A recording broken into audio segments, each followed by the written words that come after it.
At the beginning of 2026, Sha'Carri Richardson made a declaration that immediately captured the attention of the track and field world.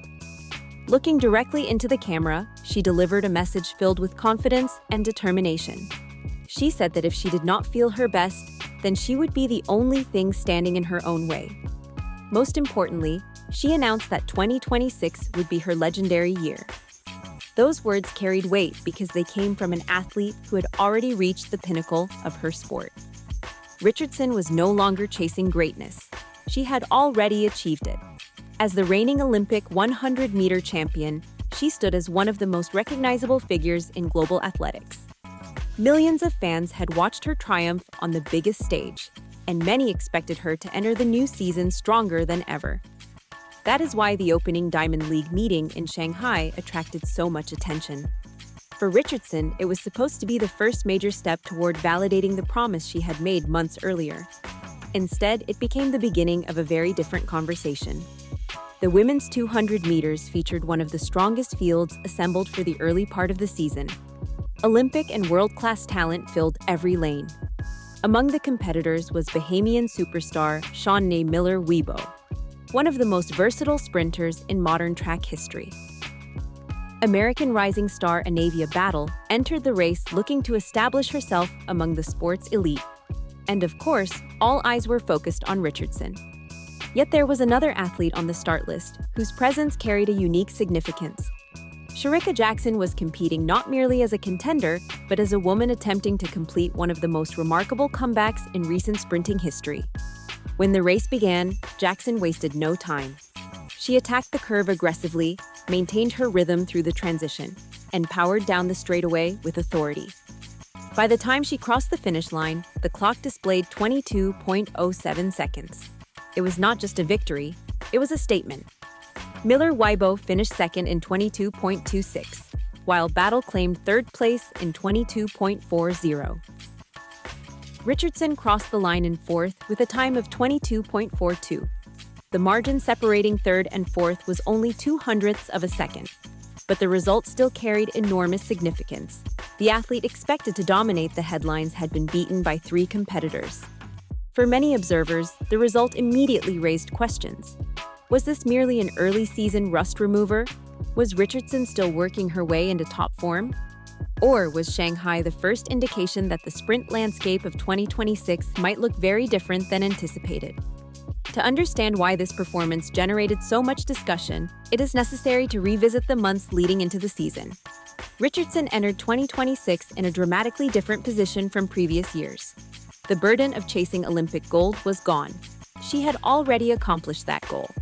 Instead, she faced the challenge of defending her status as the sport's premier female sprinter. Throughout the off-season, her public comments suggested a new level of maturity. She spoke openly about personal growth and self-discipline. She emphasized the importance of removing self-imposed obstacles and focusing on consistency. For longtime followers of her career, those comments carried special meaning.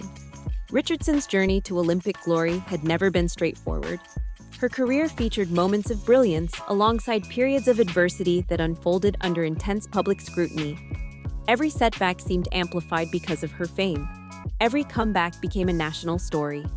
When she spoke about refusing to be her own enemy, many believed she had finally reached a place where talent, experience, and emotional maturity were fully aligned. Then, before the competitive season even began, controversy returned. In January, Richardson was arrested after being stopped for allegedly driving at an excessive speed near Orlando, Florida. The incident quickly became headline news. Although the legal process continued, the story immediately shifted attention away from her athletic preparations. Instead of discussing training progress and upcoming races, fans and media outlets were once again debating issues unrelated to competition.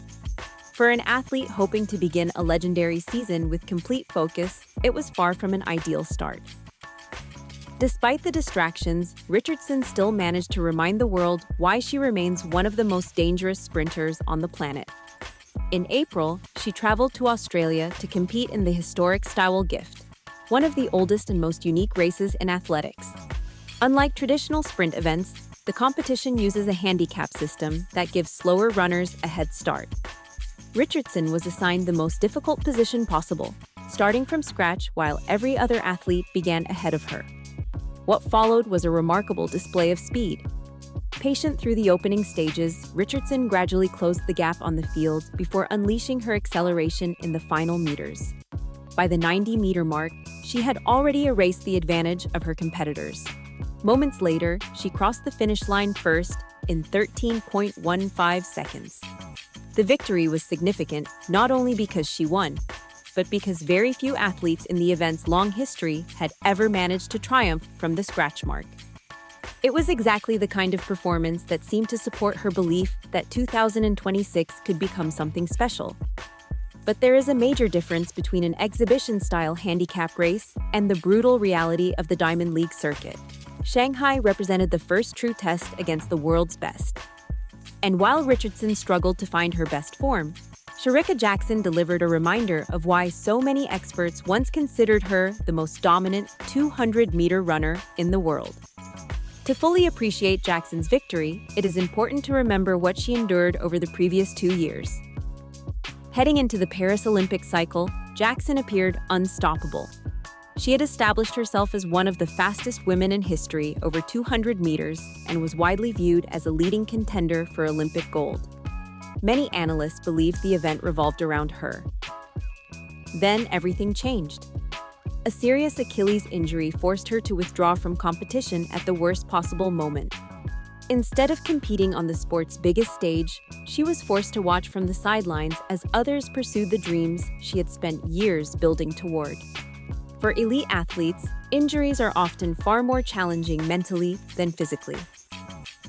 The rehabilitation process can be lonely, repetitive, and uncertain.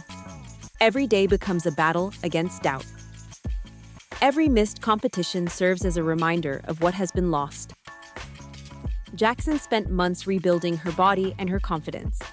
When she finally returned to major international competition, she did not immediately look like the athlete who had dominated before the injury.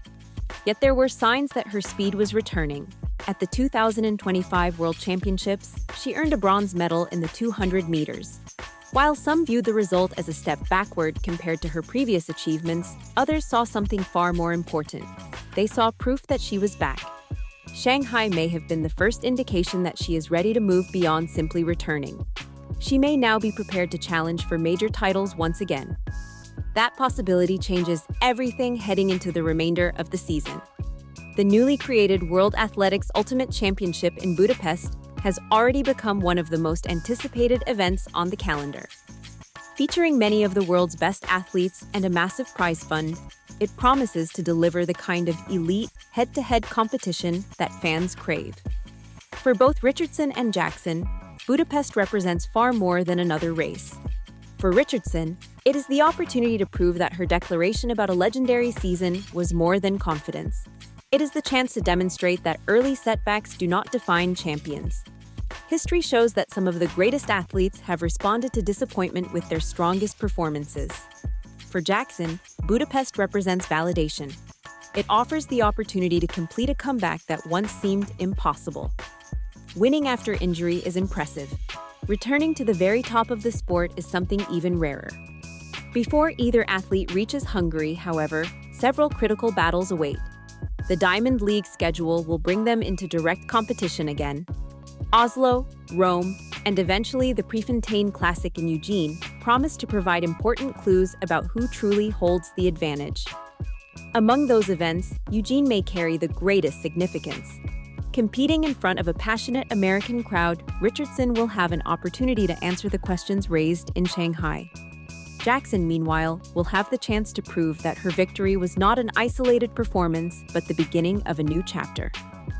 That is what makes this rivalry so compelling. One athlete entered 2026 talking openly about greatness and the legacy she hoped to build. The other spent much of the previous year recovering in relative silence, focused solely on the difficult work required to return. In Shanghai, the quieter story produced the louder result. But seasons are not decided in May. Championships are not won with a single performance. The months ahead will reveal whether Richardson can transform adversity into motivation once again, or whether Jackson's comeback will become the defining story of the year. As the road to Budapest continues, One thing is already certain. The battle between Sha'Carri Richardson and Shericka Jackson is no longer a possibility. It has officially begun.